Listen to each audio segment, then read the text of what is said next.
The following podcast on the Your Own Pay podcast network will contain adult content. Listener discretion is advised. More information about this episode can be found at yourownpay.com. Hey, bro, let's get into this thing. It's Damashe and Michael, just talking tech. So let me tell you what happened. I don't know how clean my audio is going to be coming into Reaper, but that's okay. We'll work with whatever we get. I need to figure out how to... All right, so what happened when I hit record is I could record everyone into one file, which is fine, and then I could record myself only, which would play me to you, and then I could record guests only, and it would record me, and then I could record guests only, or I can record everyone on stereo track. So I'm on one channel and guests, which would be you, are on the other channel. So I got to figure out how to work with that multiple channels in Reaper to clean it up so I can clean up these fucking dogs in the background. So one thing I instantly noticed about this, and we haven't used Source Connect for a while, so could be the same thing there, but I can actually hear your background a lot more than what I do on Zoom. Because Zoom must do some noise cancellation. It's either that or the audio quality is so shitty coming across Zoom that it just, gets crushed out just by the compression is possible. And it doesn't look like I have a mute button, which really sucks. So that could be problematic. I mean, it's fine because it's what will be picked up in your audio recording on your side anyway. It's just now I hear it actually, as we're talking, not just, it's like, oh man, I did not know Mike had all that shit going on while we were recording. So Clean Feed looks like it could be definitely usable. How was the experience joining Clean Feed? Because I sent you that email like an hour and a half before we started recording. And then I just logged into my account close to the time. And you were here, and I saw your name. It didn't make any noise when you joined, though, which I wish it would. That would be useful. Yeah. So I just clicked on the link. Well, I copied the link out of the email and pasted it into Google Chrome.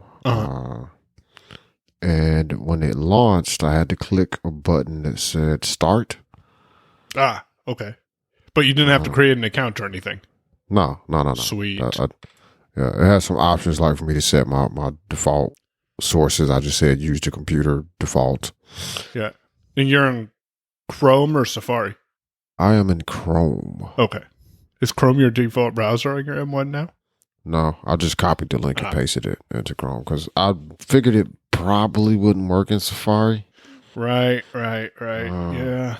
So, or it would, and it would have its own little hiccups. Yeah. So I just figured Chrome was the safer bet. So I'm actually using Chrome Canary. Ooh, I am not. I'm using Chrome Stable. I don't know why, but I am. So do you want to edit or do you want me to? I need you to edit this one. I can do that because I got to figure out how to pull these stereo. I wonder if it's going to pan. It won't pan both of us, but I wonder if it's going to pan both of us. I think there's a way. I might grab Derek and ask him to split left and right channel into its own tracks, which I think should be doable. Yeah, I want to say he showed that at some point. Maybe. Or at least kind of went over, what you would do. Yeah. I could be mistaken. It could have been a conversation me and you were having about Amadeus Pro and how you used to have to deal with that in Amadeus Pro. I do not miss Amadeus Pro.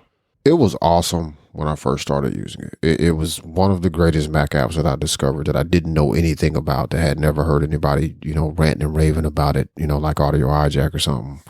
When I got on the Mac and had to start dealing with audio.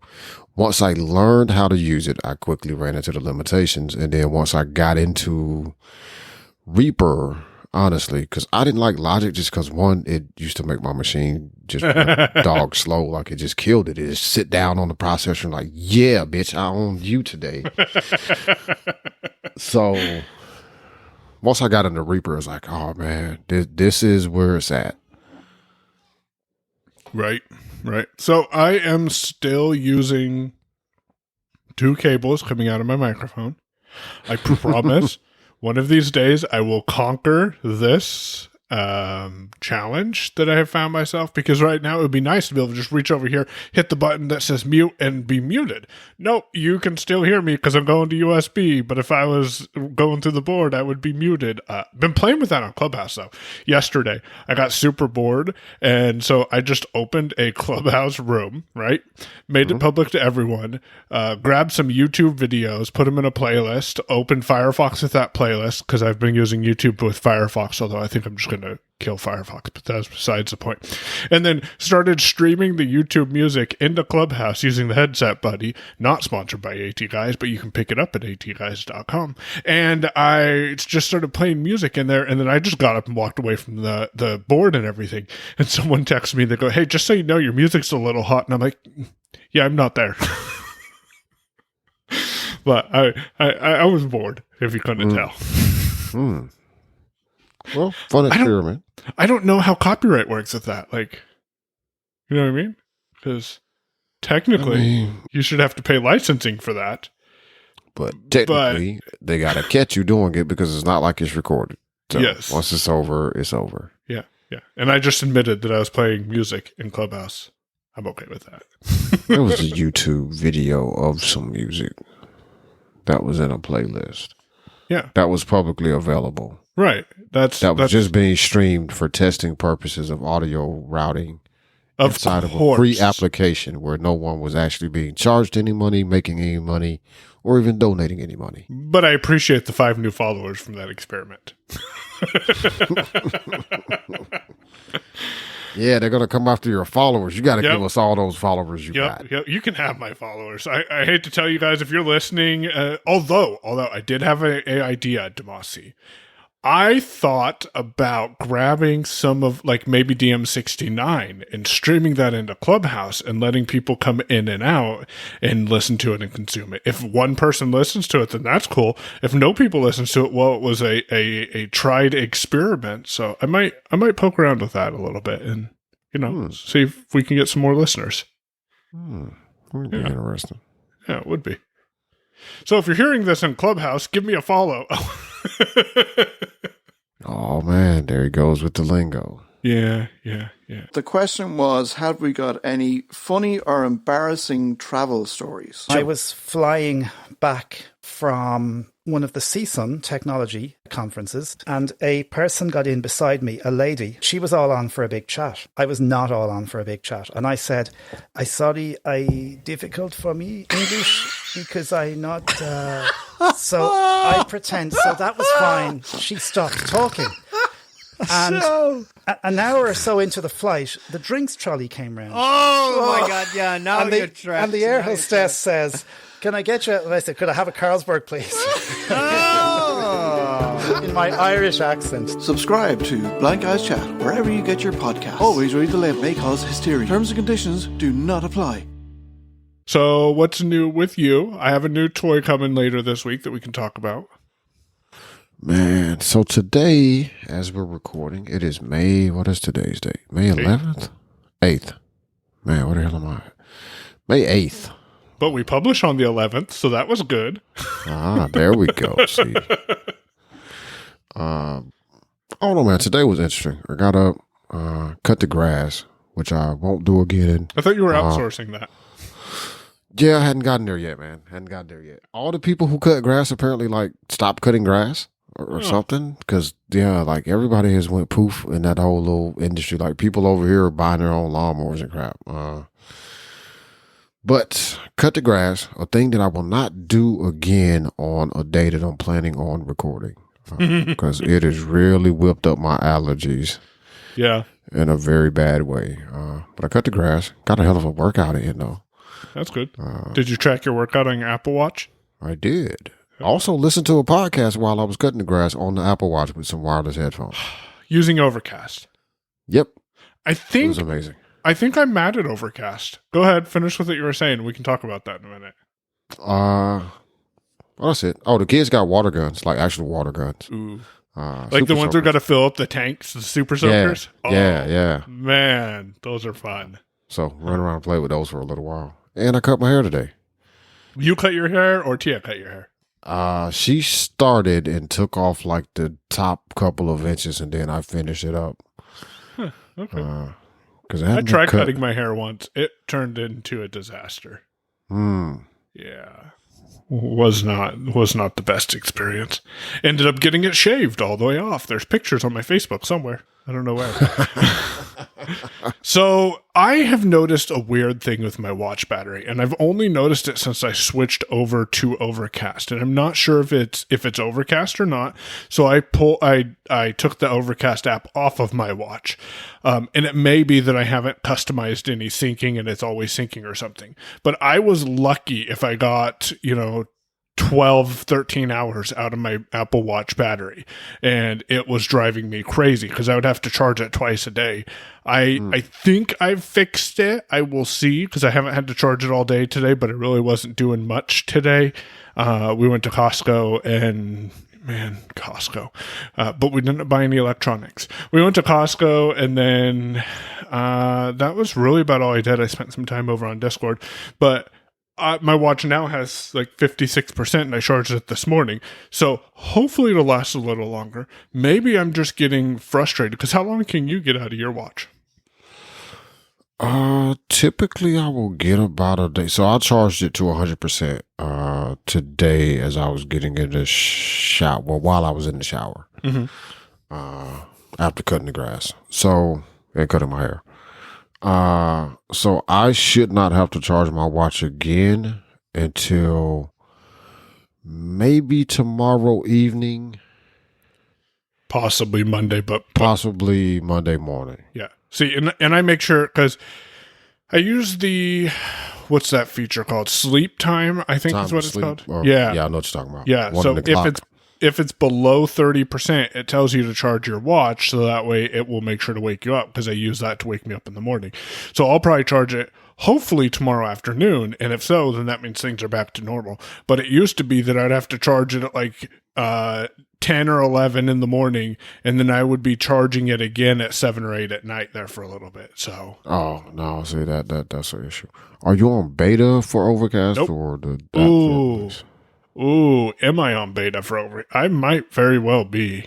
I'll have to look at that, because I like you, sometimes I'm on betas that I don't even think about. So yeah, I might be. I'll have to look. Yeah, that's the hard thing for me sometimes with betas of applications, because I will get on them with the intent of testing stuff. And I do test stuff for this. Like Overcast, when I first got on the Overcast beta way back when, like I was submitting feedback about voiceover and yada, yada, yada. Yeah. But then it gets to a point that like I'm comfortable with the app. It works. It does everything I want to do. And it's like, well, I update the betas because that's an update, but I don't really go poking at stuff. Yeah. Yeah. Well, I'll do some research into it, but that was my frustration. What's frustrating Michael today? Speaking of Michael, here's the Easter egg I told you I was going to leave in the episode to let you know that we were to find out if you were actually listening to us or not. We were on Discord today, and he's like, I really need to go listen to you in Damashe, because I told him we're getting ready to record. And I'm like, yeah, you've been saying that for a couple of weeks now. Now I'm going to leave you an Easter egg in the episode to see if you actually listen. There it is. So I got a new toy. I'm excited for this. A new Raspberry Pi. Told you they would start duplicating. Yeah, you told me about this. Yeah. So Doug, last name Langley. Yeah. Wait. So Doug Langley, or as I like to call him, Speed Doug, is sending me. I bought a Raspberry Pi Zero W from him. I think the W means Wi-Fi. I'm not sure, because it does have Wi-Fi on it, and it's coming configured with a radio transmitter and receiver, and it will allow me to use this handheld radio that I have sitting on the desk in front of me and connect over the internet using DMR, digital mobile radio, and connect to other blind individuals or other ham radio operators. And the cool thing about it is our local radio club is getting more involved in DMR, so I get to be up with the cool kids, I guess, and I'll have other blind people to help me with getting it configured. So Raspberry Pis are duplicating. I need to figure out what I'm going to do with this Raspberry Pi 4B that is sitting in the windowsill collecting dust. So yeah, and then I did get Zerotier set up too. Well, first, there's no way to treat a Raspberry Pi. Just have it sitting around collecting dust. That's terrible. I know. Tell me about Zerotier. I don't know about Zerotier. You don't know? So what I've done is with Zerotier, and anyone listening who knows more, please reach out to us on Twitter, and we'd love to talk with you about it, maybe. But Doug will be helping me probably with this because I think he's using it. With Zerotier, what I have is you set up a network, and you can set it up for free, and then you download the Zerotier client to your desktop. It looks like it looks like the graphical user interface is not very accessible with JAWS or NVDA. That's another thing. I've been using NVDA more, but that's besides the point. However, you can go into command line with administrative rights or into terminal on the Mac and just type Zerotier-CLI space connect space. And then you put in your network ID, which is, I think, 16 characters. It's either 14 or 16 characters. Then that will connect your computer to your network. So I connected the PBX system that I've been using because they have a CentOS, I'm using Debian on there. So they have a Debian client. So I connected that to the network, and then I connected my Windows computer to the network. And I see both of the computers, and each of them have an IP address that start with 10. So I think I can just type in that 10 IP address and it'll automatically connect me to it. But I'm not sure how that makes it different than using the 64 IP address that I got from DigitalOcean. So I think I need to learn more about it. And maybe connecting my Raspberry Pi, because I can connect my phone to the network. They have an app for iOS and Android. I can connect my devices to the network and then maybe just access the 10 IP address for I think it's actually coming together. So if I plug my Raspberry Pi in and I boot that up and I install the client, then I can connect it to my network, get the 10 IP address that the network will give it. Then on my phone, all I have to do is type in that 10 IP address because I'm already connected to the network, and I won't have to deal with port forwarding or dynamic IP address changes. So I think that's what it will do. I'm not sure. We shall report back more. Yeah, I was looking at a little bit of their documentation yesterday. And I was like, They have good documentation. Like there's a lot of stuff there. I was like, I'm gonna have to play with this in a moment. I can invite you to the network too. I don't know what that means, but I think that means you could. Maybe. I wonder, can I see networked drives? Like, does the CentOS or the Debian system show up as a network drive on this computer? And I will tell you in a moment, as soon as I get my network thing to open, which maybe it won't work because, wait, network, media devices, network infrastructure.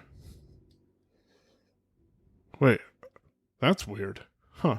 I have some weird shit on my network stuff. I need to look into this. So I see all of my, I see Michael laptop. I see 192.168 Sonos 1, 192.168 Sonos 1, Sonos Beam. And then I have another thing that says network infrastructure, and I see Eero on here. And then other devices, I see Ben's TV, because Ben's TV is the only one on. But I thought I'd be able to possibly see the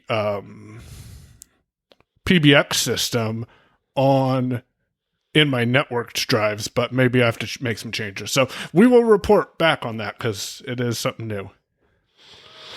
Yep, it is something new. My thoughts were sort of along the lines of what you just were checking out. Like, hey, I could set up a Raspberry Pi with a external hard drive hooked up as a NAS and make this an easier way to share with people instead of having to jump through the hoops of... And it could be that I just have to change some settings. Connected also would be a question. Yeah, you may not actually be connected to it at the moment. Yeah. So I bought a router. What? I said I bought a router.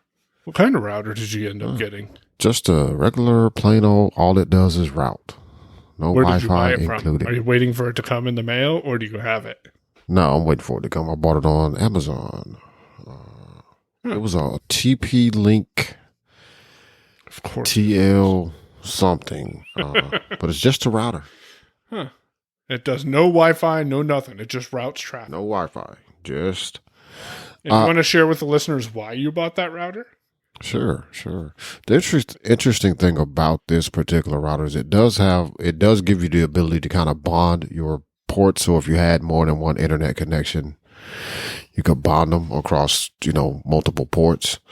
So it gives you a possibility of up to 4 WAN ports if you needed to configure it that way. I am not configuring it that way. The reason I bought a router is because I need a actual basic router that I can control functionality wise to set up some very specific things about my network. So one, I need an internal domain for within my local area network, which is something that the Google Wi-Fi does not allow you to do.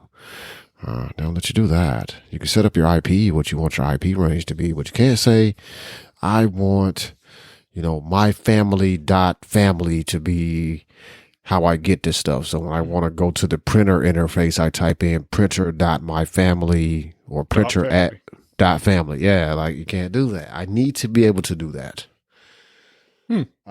Why didn't the printer show up on my network devices? That's interesting. Maybe because it's asleep. Possibly. Or maybe it's not on the network. Oh. But that's why I bought just a router. No Wi-Fi, no anything. Because it was either that or buy a router with a bunch of stuff in it I didn't need. Like Wi-Fi, because I'm just going to put the Google Wi-Fi in bridge mode. Okay. And have it still handle the Wi-Fi. It's just, it won't be handling the routing. It'll just be handling the Wi-Fi at this point. So Jason asked me a question today. Man, I'm just name dropping today, huh? Jason asked a question today, and he said, how is Damashe liking his M1? So overall, generally, I like the M1. It's quiet, first and foremost. That is one of the major things I love about it, is that it's super quiet. Also now can unlock 1Password with my watch. Just amazing. All of the little sharp edges I don't like about Big Sur, I just work around those because I like being able to unlock 1Password with my watch. Hey, you might get a beta in about a month for something new. Fuck a bunch of betas. I'm a little more afraid of macOS betas at this point, especially the summertime betas. I need to actually figure that out too, though. I need to probably go renew my developer account. The Overcast transition, we recorded in an episode that is still in Google Drive, but never will hear the light of day because I don't feel like going back and editing it. That Damashe had switched from Castro to Overcast, and I was highly considering it, and I have finally made that change. The biggest reason that I made the change from Castro to Overcast again is I was browsing through and had found some I think it was an AppleVis podcast that was talking about the crisis at the border, and I'm like, that just doesn't sound right, and that was not the first time. So what was happening is summaries from some episodes were getting played where VoiceOver was seeing a title of one episode and a summary of another episode and reading them together. So it became difficult for me to be able to determine what was what, and it kind of lost the functionality for me because I didn't know what in fact I was queuing up. I could guess, and how I got around it is in Castro, there's some tabs across the top in the inbox that tell you, each podcast that you have up. And so I would tap on the name of the podcast, and that would only show me those podcast episodes in the inbox. And then I would queue out of there what I wanted added to my queue. But for me, that just it made it more clunky than what I wanted it to be, and what I was looking to use Castro for. And that's not to say that I'm not going to try it out again, because it's still on my phone. I need to wipe this phone. I really need to wipe this phone. I have so many apps that I just installed that I don't even know anymore. Anyways, funny how that happens. Yeah, it is. So you start out with every intention of like, man, I'm only going to install the stuff I needed. You look up one day, you're like, what the is this? Yeah. I've got all, and it doesn't help that now, if you guys didn't know, you can go into your home screen settings and set it to not add new apps to your home screen. So all of a sudden, your app library is like a lot. You're like, I have that app. I thought I deleted that a long time ago. No. And it also doesn't help that we're now getting a lot of services that require the iOS app. I'm trying to think of one that comes to mind, and I can't think of it off the top of my head right now. But there's a particular financial service I was using for credit building. It's like you have to use their app. There is no website for you to go do stuff on. Go get the app. Moneyline. That's it. Yep. So long story short, I switched back over to Overcast.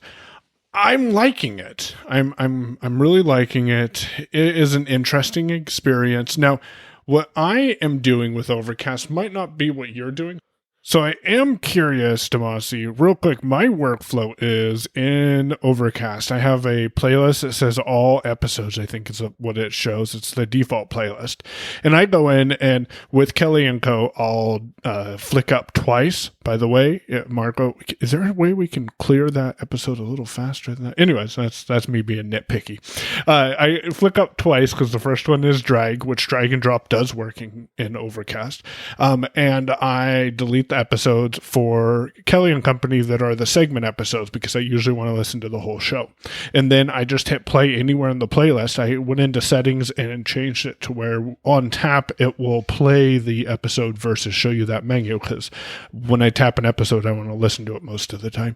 And then I just let it play through. So what is your workflow, especially when you're moving stuff over to the watch? So one, I love the fact that I can adjust it to whether or not I want to see a menu, or double tapping, or as I think it says in the settings, tap starts to play an episode versus show the menu. So my workflow for, or my usage with Overcast is only have a very strange thing. First of all, when I went back to Overcast from Castro, for me, what kind of drove me was annoyance with several things.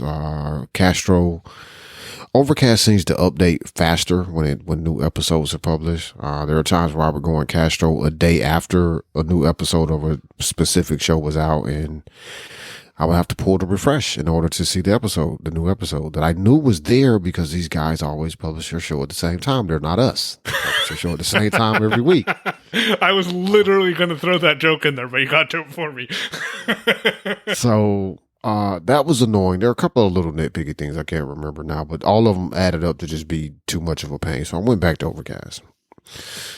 Funnily enough, one of the first things I did after getting back into Overcast, which is a pretty smooth transitional process, it was, is I ended up creating a playlist in Overcast called Inbox. And longtime listeners know that Inbox was not Damashe's favorite feature of Castro. Man, it's one of the things I hated the most about Castro when I first started using it. Then I just ignored it after that.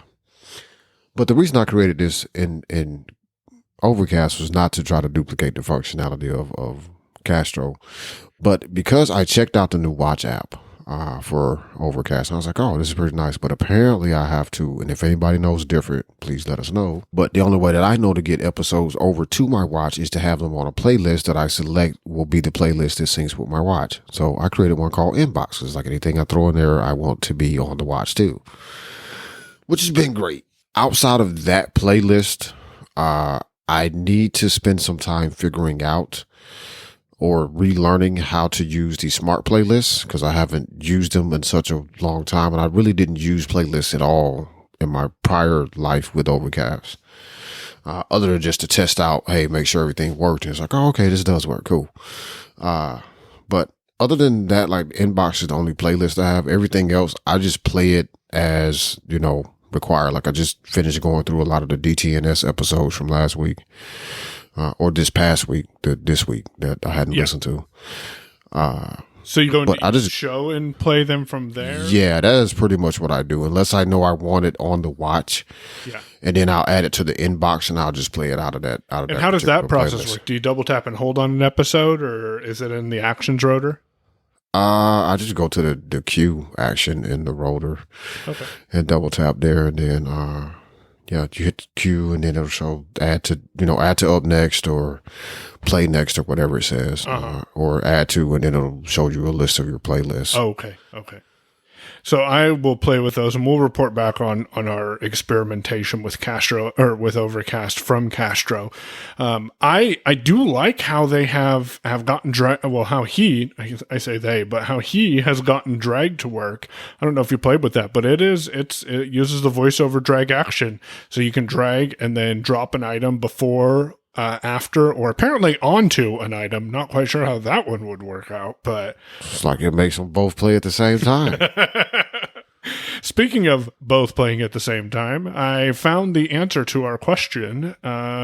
How you get a item to, or a track to split into two different tracks, is you use the, and I'm excited for this, you use the explode option to explode a track, a stereo track, into multi-track. So you would select it, then you would find the explode action. When you click that, it'll create two tracks under the original track. It'll mute the original track, and then you have the left stereo or the left mono and the right mono on each of their own tracks. So that is kind of cool. I do think I remember Derek mentioning that at one point, because I do remember explode. I was like, yeah, I like that. Explode. Find the explode multi-track action in the action list. So you explode that track, and I was like, what? Wait a minute. Just explode the track. Don't worry about it. Everything's going to be okay. Right. It's not destructive like you think it is. Just explode it. Remember, people, Reaper is a non-destructive audio editor, so you can explode things all day long and you won't have any problems. Which is absolutely amazing, and is one of the things that I truly appreciated about Reaper once I started using it, is like that non-destructive part. I can go in and cut up a track, 1,700 different ways. Yep. But at its core, that one audio file I started, or whatever audio file I actually started with, the source audio is still there in its entirety. So with 69, I grabbed I grabbed the one item on my track, and I did the trim silence, and that turned it into 180 or 250 or something like that different items, but it was still one actual file, which is super nice. And that gives you the true power of non-destructive editing when you're playing around in Reaper. I'm very ambivalent about this touch bar. Why? I'm very ambivalent about this touch bar. There are some times where I look at this fucking computer, at this fucking touch bar, and I'm like, man, if I could sell this for most of what I would need to repay Mike, I would go buy a Mac Mini. Because this fucking touch bar does not operate the way that I want it to operate. But then when I go sit in the living room with this laptop and just the laptop hanging out with some earbuds plugged in, it's like, man, this is super cool. Couldn't do this with a Mac Mini. Right. Or a 24-inch iMac. Oh, man, fuck that. I'm sorry, a 24-inch non-touch iPad? You'll see how true of a statement that actually is after the next version of Mac OS 2. It may really look like you're supposed to push the button. I do like the M1. One upside to this laptop particularly is that, like, it will have a use case for it, whereas I really wouldn't have a hand-down use case for iMac, the current iMac, because I know within, the next 18 months or so, like, I'm going to purchase whatever new, more power full computer Apple releases, or whatever's available around that time, right? That is a desktop, because I do actually want a desktop computer. Like, that's the thing. I really want a desktop. Doesn't have to be an iMac. Probably won't even be an iMac. But the current iMac as it is right now with the newer version with the 24-inch, like, I know long term that's not the computer I can see myself spending the next 5 years with. But Damashe, it comes in pretty colors. Yeah, well, fuck that. I would probably end up just getting the silver one because I'll be like, I don't know about that blue though. Orange, definitely not. Yellow, no. Red, Yeah. Purple, maybe because the kids like purple, but I don't really. You know what? Screw it. Just give me But the it's fucking your silver Mac. one. Yeah. Silver. Have you ran into anything that you can't do on the M1 that you were doing on Intel? Because you weren't virtualizing Windows at all. No, I wasn't doing any virtual machines. I was about to start at some point. So waiting on some news there, although it apparently seems that the word is right now, at least with VMware, we don't know what Apple's solution for this problem is going to be, but at least with VMware, their option is only going to allow you to virtualize the ARM version of Windows, which I forgot about until, friend Jeff mentioned it. You can only install things on the ARM version of Windows using the Windows Store. So I don't think NVDA is in the Windows Store. That kind of just shit over my whole plan. I was like, oh man, that's horrible. And I forgot that Windows even had a store until Jeff said you can only install stuff from the Windows Store. I was like, oh man, that is going to suck. So narrator for everything, that's going to make the experience not so great. Maybe not though. Like that I don't know. If you could get the Eloquence version of for the Windows SAPI 5 and use that, maybe narrator wouldn't be horrible. But see, you wouldn't be able to do that unless that's in the Windows Store. And it's not. Uh-huh. Yeah. So back to my question. Is there anything else you haven't been able to do? But I mean, I'll say this though, like we don't know what the actual version of ARM Windows is actually going to be like when they release it. At least I don't know.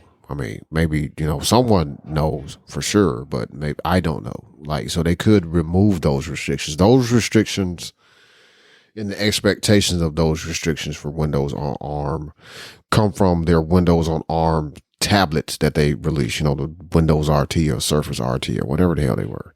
That version of it, right? This could be something slightly, completely different. We don't know that. So, as far as anything else, no, I just got a really ugly warning when I opened up Audio Hijack about an hour ago. It was like, warning for 11.3. Some AU units, some audio units freeze or crash or something after changing them. I was like, what the that's concerning.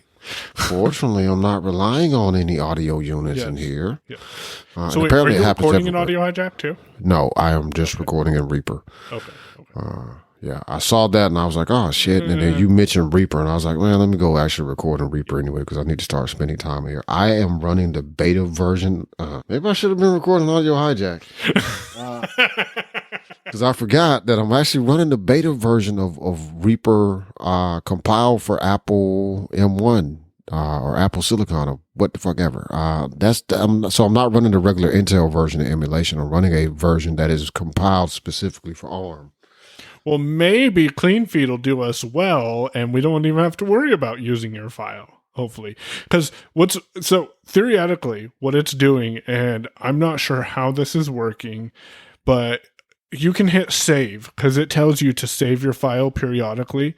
There's two buttons here. There's save, and then there's discard this recording, which is unavailable. So that's slightly disconcerting, but that's besides the point. Maybe because we're not done recording. Maybe because it's actually recording, though. If I hit save right now, then it says downloading 539 megabytes, and then it downloaded it. It's already saved because it's saving it locally. And now I have like 4 copies of the same WAV file in my downloads folder, and I wonder if it'll clean itself up or if I'm going to have to clean it up. I suspect I'm going to have to clean it up. But that's kind of nice because let's say right now my internet crashes or Chrome crashes right now. We'll just say, please don't, Chrome. I'm not asking you to. At least I have the first 49 minutes and 33 seconds of the episode, and then we would just switch to our local recordings because I think we've gotten into the habit of at least recording one backup locally that we should not have any issues. Now, That being said, however, I kind of like Zoom because I can easily mute myself. As Damashe has said, there sometimes, until he goes back and edits, is a lot of stuff that happens on my end, or even his end, maybe not so much his end, but on my end at least, that he did not even hear while we were recording. But then when he goes back and listens to my Reaper file, he hears it because I can mute myself out while recording. So that pizza calmed the whole fucking place down, though. Yeah, sure did. Sure did. I don't hear nothing. There was one time when Damashe was editing my audio and he didn't hear it, and all of a sudden he heard dogs barking and he was scared. Do you remember that? Yeah, I mean, I wouldn't really say I was scared, but I was a little unnerved. There you go. Where the fuck did this dog come from? I was like, oh shit, that's Ribby. Yeah, but it was because I didn't hear it at all during the recording, and then as I'm editing, it's like all of a sudden, just out of nowhere, here comes Remy. It's like, but he sounded like he was it. I think that might have also been the first episode I was editing with these in-ear monitors. Oh yeah. So it was like, Jesus, where the fuck did the dog come from? Oh fuck, that's Remy. But it's like, it's weird because you remember this part of the conversation that was happening, but it's all of a sudden right. What the fuck? Oh. Michael Mike muted himself. Muted it. Because I was talking, so it was like, okay. Yeah. Man, mute button has become my best friend while working. Well, Peloton, I haven't really had to do mute because I've been on live chats. By the way, if you're bored and listening to this episode, feel free to live chat in to Peloton and ask for Michael, and maybe we can talk. No.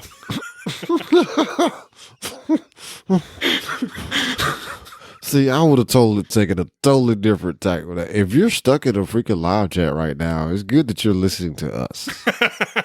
Either way, okay? Although, I think we've talked about it.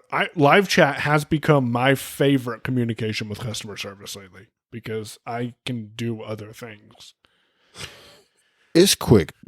I sort of don't like... Somebody's using live chat. I can't remember who it is at the moment, but somebody's T-Mobile. using live chat. No, it wasn't T-Mobile. Cloud DNS actually is using live chat. Theirs looks different from any other live chat I've ever. Now it could just be updates to live chat since last time I knew that I was using it, but it looks different to any other live chat setup that I've seen at all. Well, and that's the gotcha with it is Spectrum might be using their own custom built live chat, whereas, this other company over here is using Zendesk live chat out of the box. Yeah. And then company C is using Intercom, which offers, Pinecast uses Intercom. And then, company D is using Drift. So the experience for the end user isn't consistent, but for the most part now I've had more positive experience with accessibility in live chats than Recently, what I have had negative. Oh man, yeah, especially over the past few years. But no, I mean they're literally using the software live chat. Oh. But it looks different than the other, companies that were using live chat that I remember seeing. Because you used to have live chat on your own pay for a second. Yep. Right? Yep. Yeah. Oh, yeah, I did. Could be updates or changes to live chat, or just could be that they've customized their, installation of live chat. But looks completely different than what I was used to. I saw live chat like, oh yeah, this is going to be great. And it's like, wait a minute, why is there a table? There's not a table here before. If you don't use VoiceOver on the Mac, then you don't feel our pain for tables. Man. Because you never know if that table is just going to be one table or a table with nested tables inside of cells that are nested inside of tables. Oh, jeez. Somebody's head just exploded. That was mine. I'll tell you one problem I do need to solve. And I'm thinking about, so I got to spend more money. I don't like spending money. It may seem that I do, but I really don't like spending money for everybody listening. I really don't. It's just sometimes you need things. Or you spend money to make your life easier so you're not so frustrated and annoyed. VoIP.ms. By the way, we have a number now. You can call us, 971-367-CAST. 971-367-2278. And by the time this episode comes out, you will have an option to leave a voicemail because I'm committing myself to that. I know. I have 2 days to do it, but I'm going to do it because, I got it working. You can't talk to us live yet because There's a 2-second delay with the soft phone that I'm using, and I think it has to do with the routing with Eero. I got to poke around at that and play with that a little bit. Eero. So what are you spending money on? Or you could just buy a router. Or you could turn your current Raspberry Pi that's sitting over there gathering dust into a router. Can I, though? And then use Eero just as Wi-Fi. Huh. Yes, you could put like FreeBSD. There's pfSense. You could do a couple of things. Just a quick Google search for Raspberry Pi router. That is a rabbit hole to put me down, and I might go down that challenge. Or if not, you could just send it to me and then I'll do it. So two issues that this computer has, the M1 has presented to me. First of all, only have 2 ports, which is okay because I only had 2 ports on another computer. But these are both USB-C. Yep, no USB-A. So now I have a dock that I bought and I was going to send back, and I kept it, and it turned out to be a very smart idea that I kept it because I just plugged the dock in and boom, I got 4 or 5 extra USB-A ports and basically 2 USB-C ports, or a Thunderbolt port and a Thunderbolt 3 and USB-C port. And an SD slot, don't you? SD card slot? SD card slot, micro SD card slot, Ethernet. And gigabit Ethernet. So it's nice. Now, what do I do if I'm traveling because I don't want to take the fucking dock? Because it has a power cord. It's not bus powered. That's also another slight issue too. This computer is always charging if it's plugged into the dock because there's no way to tell it not to charge. That would be nice. So I've been thinking. I have a security key. Unfortunately, I bought this security key about 2 months ago. It is a USB-A YubiKey 5 Nano. So it's the one that you can stick in the side of the computer. It just stays there, just lives in the USB port. It's not meant to be taken in and out and all of that. You could do that, but I bought it for the intent of leaving it stuck. Well, now I have a problem. If I don't have the dock connected, I don't have a way to plug in a USB key. So now I need to go buy one for USB-C. Do you? Or if I would have known this was a problem, I could have thrown in a USB-A to USB-C adapter. Don't you have any of those? I tried that and it didn't seem to want to work. Maybe because there's something between the USB connections and the YubiKey, and it can't authenticate that. Maybe. Yeah, that's what I was thinking because I tried it with the key that I keep on my key ring first. So here's what I thought about doing.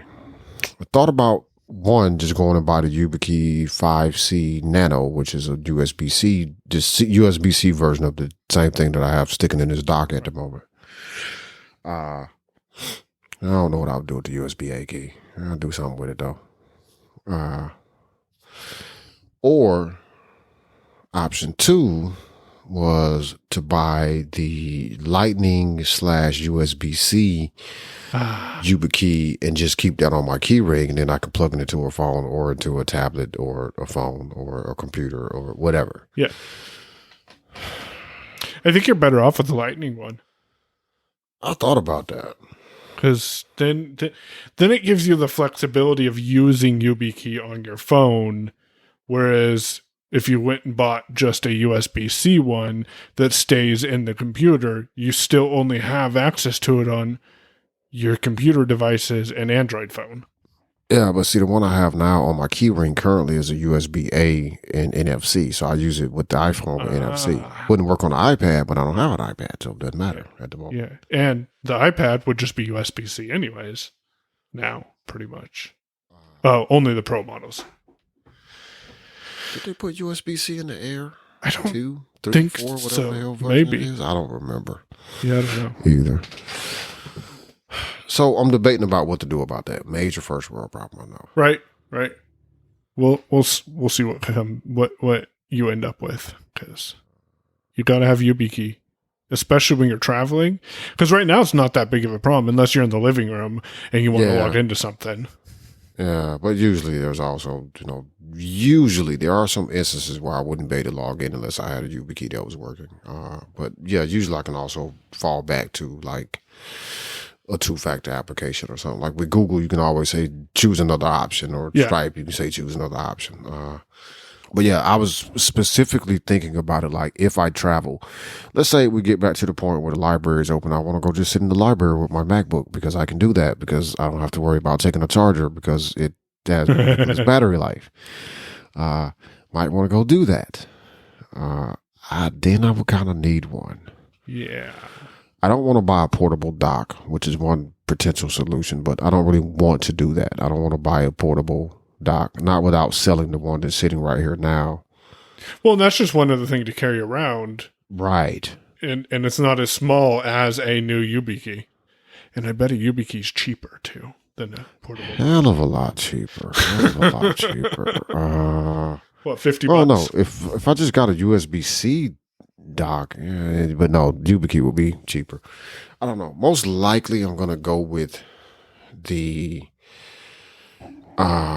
Lightning key, the Lightning USB-C one, because at least that one would always be on my key ring. I could demote the one that's currently on my key ring down to a backup key and then erase my data off of the nano key and figure out something to do with it.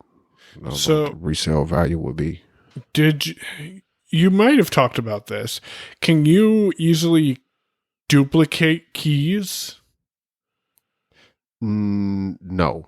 Not to my knowledge. Like the only thing that I can do is go like around to the services that I need to log in with a YubiKey and just add the new key. Okay. That's what I thought you would have to do, but I wasn't 100% sure how that would work. So that's why it's a little bit more of an agonizing thing too, because I don't want to buy a key only to just go. Because like now I'm looking at this nano key that I bought with. It was working great, and the Intel Mac just stuck it in the side, and I never had to think about it. Whenever I needed to authenticate, I just reached out and tapped it. Yep. Now it's looking like a stupid ass purchase because it's like, shit. Yeah, but you didn't know you were getting an M1 then. So, I mean. That's true. It's true. But what do I do with it, man? Like it's just sitting here.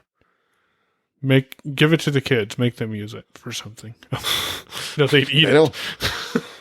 No, man. Look, everything they got is either Lightning or going to be USB-C. They don't even know what a USB-A port. Like, Daddy, what is that strange hole in the side of that computer? Right. That's like a kid asking what a floppy disk is now.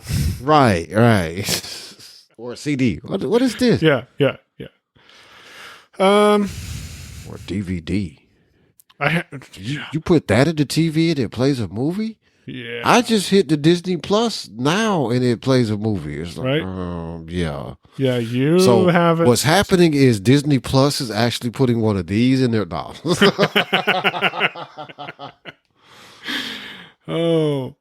My niece was introduced to a VHS a couple weeks ago on YouTube, and she did not. She couldn't comprehend it. She's 9. Yeah, she's 9 now, and she just could not comprehend how a VHS worked. She thought she could grasp a DVD, but not VHS. Man, and you had to rewind them, kids. Yes. Yeah. When you were finished watching them, you had to remind them to watch it over again. Or you get charged by Blockbuster. Remember Blockbuster? What the hell is Blockbuster? I don't even know what I'm going to call this episode. So if anybody has any ideas on a YubiKey strategy, I will say this. One thing I want to do is go look at the comparison chart on Yubico's website to see is there any feature that's in the newer key, which I think is the one with Lightning and USB-C versus just the USB-C one. Also, if I get a key that just lives in the port, then now I've narrowed myself down to only one port, which means I can plug in the dock, which is fine. Or if I'm traveling, I can plug in the charger. Yeah, there's that sometimes. I forgot about that whole thing. Yeah, occasionally you got to plug in this charger thing and charge it up. Yeah, but the battery is so nice on there that you could easily forget about the charger. So I actually haven't used it yet. Wait, what? The block is in the drawer, and the cable is in a bag. Oh, because you're just using the because the dock is USB-C charging. Because the dock is actually doing the charging. So I've never actually used the plug. Hey, I bet you could sell the plug that came with it to someone who would want it. But then what would I do when I was traveling? Carry your dock, and this I whole could take- conversation would be mute. Oh, man, fuck that. No, but what I would carry most likely would be this Aki. I think it's an Aki. This Aki 2-port GAN charger block that I have that has USB-C as a USB-C and a USB-A port on it, and it just plugs into anybody's wall anywhere. That is what I would travel with, actually. So do you remember those long, thick extender cords that you used to get with the Mac chargers? Yes, I thought I was going to get one of those in this box. Like, hey, I can use that. Yeah, no. It didn't. They didn't send us one. I found one, but they didn't send us one, and now Mallory's using it for her iPad. Because you plug that in, and then that gives you plug the little cord or block in that charges via USB, and then you plug the USB in, and it goes to Lightning to charge the iPad. So it gives you extension. Yeah, I've used one of those on an iPad before too, with the iPad charger block in the middle. Like, yeah, just take off the little prongs and slide the end on for the extender. Yep. Super convenient. So we're going to have to wrap this up unless you have anything else. That's pretty much all I have. We can pull an hour out of this with all the interruptions. Yeah. Nope, I don't think I have anything else other than I'm really not liking mail on Big Sur. So most of my issues are Big Sur related. If I could push this computer back down to Catalina, I'd probably be a happy camper for real. That's funny. I'm not liking mail on iOS right now. It's doing the fucking focus thing again. I don't know if you've experienced that, but I'll be flicking through, get back to about 2:30 p.m. and all of a sudden I'm back at 4:15. I'm like, I already went through these messages. So I am switching to Outlook at this time. So we'll see how that experience goes. Oh, interesting. Another shout out to Jeff for recommending that. Outlook, huh? Yeah, the calendar looks interesting. The calendar view on Outlook. Jeff says that's his favorite feature of it. So, yeah, might want to look. You have to tell me what you think about it. We will share. Oh shit! By the way, I just realized we didn't mention it at all. If you want show notes or more information about this episode, this is, I think, the first time we've never mentioned it until the end. The link is yourownpay.com/DM70. 70. Wow. And we'll have some links. I'm not sure how many of them, but we'll get some links in there. Some description. This wasn't really a linkable conversation. It was a few things. We'll get them together. Yeah. yourownpay.com/DM70. Yeah, you should give me a fucking affiliate like that. Yeah. Reach out to them. Maybe they'll sponsor the show. Anyways, I'm on Twitter at Payon, P-A-Y-O-W-N. He's on Twitter at Damashe, D-A-M-A-S-H-E. And again, show notes and more information can be found at yourownpay.com/DM70. You've been listening to Your Own Pay Podcast. If you've enjoyed today's episode, visit yourownpay.com/cast for exclusive content and to contact us today. We're eager to hear your thoughts and about how you're making this podcast your own. Thanks for listening. We'll be back soon. The Your Own Pay Podcast, yourownpay.com.